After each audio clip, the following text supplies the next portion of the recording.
अस्सलाम वालेकुम students. My name is Aqeel Ahmed, English master channel से मैं आपको इंग्लिश पढ़ा रहा हूँ। आज मेरे पास 2018 के प्राइवेट का पेपर है और सीन कम्प्रीहेंशन के हवाले से ये आपके पास पैरा नज़र आ रहा है। ये इम्तहान में आया था, यहाँ से लेके यहाँ तक का, जिसका ताल्लुक़ है जेंटल जायंट, जो कि हम आपको पढ़ा चुके हैं। हर पैराग्राफ उसकी हमने उर्दू ट्रांसलेशन भी करी थी आपको। जेंटल जायंट, ठीक है। ये पैराग्राफ है, इसके नीचे ये सवाल थे, आप देख लें। ये 2018 प्राइवेट का पेपर है। ये सवाल थे, identify the reading text. Reading text ये किताब है, रीडिंग टेक्स्ट किताब में मौजूद है। किस सबक के नाम पे ऊपर दिया, जेंटल जायंट के नाम से मौजूद है सबक। ये टेक्स्ट, इसकी शनाख्त करें कि ये रीडिंग टेक्स्ट दिया गया है आपके सामने कि कहाँ से लिया गया है। फ्रॉम विच, जहाँ से एक्सट्रैक्ट लिया गया है। हैज़ बीन पिकअप, जहाँ से इसको पिकअप किया है उसकी शनाख्त करें। तो ये लिया गया है, हमने शनाख्त बताया जेंटल जायंट से लिया गया है ये पैराग्राफ। जब उसका मैं किताब में दिखा भी देता हूँ। चलो किताब में बाद में देखेंगे, ये किताब में दिखा भी देता हूँ। अगर आपके किताब है, ये जेंटल जायंट्स है, गोरिल्ला। इसका आखिरी पैराग्राफ जो है ये मैंने अंडरलाइन ये मारा मैंने। ये क्वेश्चन नंबर 4 2018 प्राइवेट का पेपर है। ये यहाँ से लिया है, व्हाट नाउ से यहाँ तक, ठीक है। ये मैं ट्रांसलेशन सब कर चुका हूँ, आपको आपका मौजूद है। ये पैराग्राफ यहाँ से लिया गया है और इसके नीचे जो सवाल दिए गए हैं उसके जवाब आपने देने हैं। पैरे को पढ़ के अच्छी तरीके से आइडेंटिफाई करनी थी। आइडेंटिफाई हमने कर लिया है, जेंटल जायंट से है, बता भी दें किताब में कहाँ से है ये, ठीक है। आप इसको अच्छी तरह पढ़ें। एक सवाल तो ये है कि इस पहले सवाल बताया कि आप इसको आइडेंटिफाई करें पढ़ के, ये पैरा कहाँ से लिया गया है और उस सबक का नाम लिखें सिर्फ। ये दूसरे में कहेगा, what are the causes of this beautiful creature. ये जो खूबसूरत मखलूक हैं वो कौन से असबाब हैं जो इस खूबसूरत मखलूक बीइंग इन डेंजर, जो ख़तरे में डाली है इनको, इन द वाइल्ड जंगल में, ठीक है ना। इन डेंजर माने ख़तरे में डालना। उन किस वजह से इनको ख़तरे में डाला, वो कौन से ऐसे असबाब से इस मखलूक को ख़तरे में डालना पड़ा। तीसरा सवाल दिया है, व्हाट कैन वी एक्सपेक्ट, हम क्या तवक्का कर सकते हैं द फ्यूचर, इनके मुस्तकबिल से, जानवर के, of the referred creature to be. इस पैराग्राफ में जिस मखलूक का जिक्र किया है उसके फ्यूचर से हम क्या एक्सपेक्ट कर सकते हैं, ठीक है। नंबर डी, ट्रेस आउट यानी तलाश करो दी वर्ड्स अल्फाज फ्रॉम दी पैसेज, इस पैसेज से अल्फाज तलाश करो with similar meaning as given below. ये जो वर्ड दिए 1 2 3, इनके जो भी माने हैं उस जैसे माने इस पैराग्राफ के अंदर इस्तेमाल किए गए हैं उनको सेलेक्ट करो कौन से अल्फाज हैं।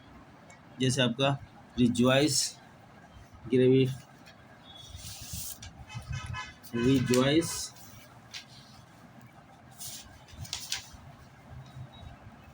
ये वर्ड दिया आपको, rejoice greatly, expose to danger, third having longer and course having, ठीक है स्टूडेंट्स। बस ये आंसर आपने देने हैं और समरी वगैरह इसके अंदर नहीं मांगी गई है, लेकिन हम समरी जब मांगे नहीं तो ज़रूरत नहीं है, कभी मांगते हैं कभी नहीं मांगते, लिहाजा जो सवालत करते हैं वो ज़्यादातर इसमें सवालत ही होते हैं सीन पैसेज के अंदर। समरी नहीं मांगते, समरी मांगते हैं अनसीन पैसेज के अंदर। सीन पैसेज में मैंने समरी नहीं देखी, लेकिन अनसीन पैसेज के पास समरी मांगी हुई है। सीन पैसेज वो था जो आपके पास किताब के अंदर सबक है, वो सीन पैसेज है, और जो कहीं से भी उठा के लेकर आते हैं आपने नहीं देखे पहले, वो अनसीन पैसेज है, उनकी समरी मांगते हैं। तो ये मैं आपको बता देता हूँ पढ़ के। चश्मा लगाता हूँ मैं, मेरा चश्मा, जो चश्मे लगा लूँ पढ़ने के लिए। ये इसमें कहा है कि what now is the future for this beautiful creature. अब इस खूबसूरत मखलूक का मुस्तकबिल क्या है। सर मखलूक का मुस्तकबिल क्या है। आवर नियरेस्ट एनिमल रिलेशन, जो हमारे इस वक्त करीबी जानवर हैं, इनके जो रिश्तेदार हैं वो करीबी, तो इसका क्या मुस्तकबिल है। मैं इसको पढ़ देता हूँ।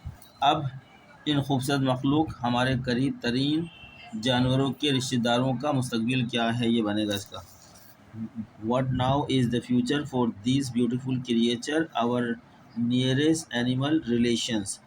ठीक है, अब इन खूबसूरत मखलूक हमारे करीब तरीन जानवरों के रिश्तेदारों का मुस्तकबिल क्या है, सवालिया निशान। दे आर इंडेंजर्ड, खतरे को बोलते हैं। इन दी वाइल्ड, वो जंगल में ख़तरे से दो चार हैं, यानी इस वक्त जंगल में दो चार हैं, ख़तरे से शिकारी जाते हैं, शिकार करते हैं वगैरह। No more than a few thousand gorilla like jumbo, जैसे जम्बू, लाइक माने jumbo, jumbo still survive, jumbo जैसे, जैसे जम्बू जैसे चंद हज़ार गोरिल्लों से ज़्यादा अब भी ज़िंदा नहीं हैं, चंद हज़ार तक हैं। His slightly bigger shaggier relative, the mountain gorilla, is now reduced to only a few thousand। ठीक है, इसका कदरे यानी कदरे बड़ा और लंबे और खुदरे बालों वाला रिश्तेदार पहाड़ी गोरिल्ला अब सिर्फ चंद हज़ार गोरिल्लों से ज़्यादा अब भी ज़िंदा नहीं हैं। The mountain gorilla is now reduced to only a few thousand, यहाँ तक हमने पढ़ लिया। We have destroyed the forest on which, हमने जंगलों को तबाह कर दिया है, on which जिस पर they depend, जिस पर ये लोग इन्हिसार करते हैं। ठीक है, हमने इन जंगलों को तबाह कर दिया है जिन पर वो इन्हिसार करते हैं, डिपेंड करते हैं। वी हैव हंटेड, हमने शिकार किया, देम उन लोगों का, and exalted in killing them, believe that by doing so we have prove something about our superiority. हमने इनका शिकार किया और इन्हें कत्ल करने में खुशी मनाई, ये यकीन करते हुए कि ऐसा करने से हमने उन्हें कत्ल करने में साबित किया और खुशी मनाई, यकीन करते हुए कि ऐसा करने से हमने अपनी बर्तरी के बारे में कुछ साबित किया। ठीक है स्टूडेंट्स, अब इनका जो आंसर भी मैं आपको बता देता हूँ कि आंसर क्या बनेंगे इनके, आपको लिखवा देता हूँ मैं answer.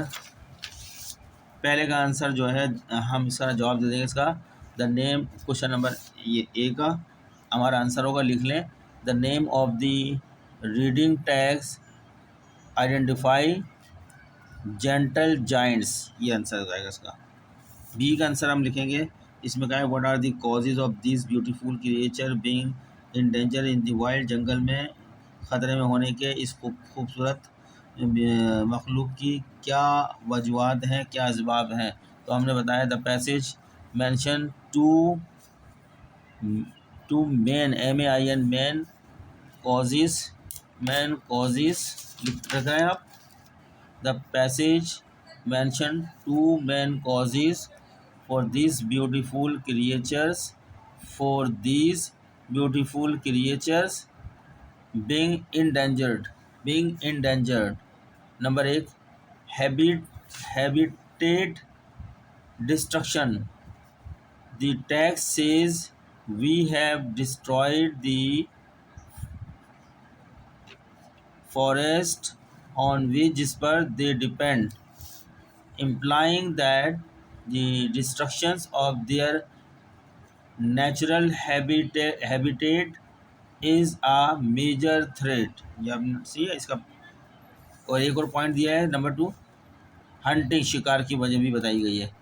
The passage states we have hunted them and exalted in that hunting has significantly reduce their population. ये दो वजूहत बताई हैं। ठीक है, मैं उर्दू ट्रांसलेशन की तरफ नहीं जा रहा, टाइम बचा रहा हूँ। नंबर सी के अंदर कहा गया है what can we expect the future of the referred creature to be. तो सी का आंसर ये है the future of the referred creature, जिसको गोरिल्ला कहते हैं, ब्रैकेट में लिखें gorillas, is not explicitly stated but the tone is pessimistic full stop. The passage highlights the winding the dwindling numbers a few thousand, ब्रैकेट में लिखिए a few thousand, and the destruction of their hair, suggesting their future is uncertain and likely bleak, BLEAK bleak। ठीक है। D के अंदर जो word दिए हैं, एक तो दिया है रिजॉइस ग्रेटली, जिसके माने हैं, ये हमने सिमिलर वर्ड की मीनिंग तलाश करनी थी इसमें पैराग्राफ से। The synonym in the passage is exalted, यानी ब्रैकेट में लिखे we have hunted them and exalted in killing them, exalted खुशी मनाई इनको मार के। दूसरा जो है वर्ड है यह है एक्सपोज टू डेंजर, इसका जवाब मिले the synonym in the passage is endangered, bracket में लिखें they are endangered in the wild. तो स्टूडेंट्स, ये मैंने आपको आंसर लिखवा दी जल्दी जल्दी, टाइम छोटे लेक्चर के अंदर। अब मैंने यहाँ पे उर्दू में नहीं लिखा, आज से थोड़ी आपको उर्दू बताई नहीं है, उर्दू पहले इसकी ट्रांसलेशन दे चुका हूँ मैं सबक के अंदर, आप देख लेंगे ट्रांसलेशन से। तो मिलते हैं नेक्स्ट लेक्चर में, आप अपनी तैयारी करें। अल्लाह हाफ़िज़।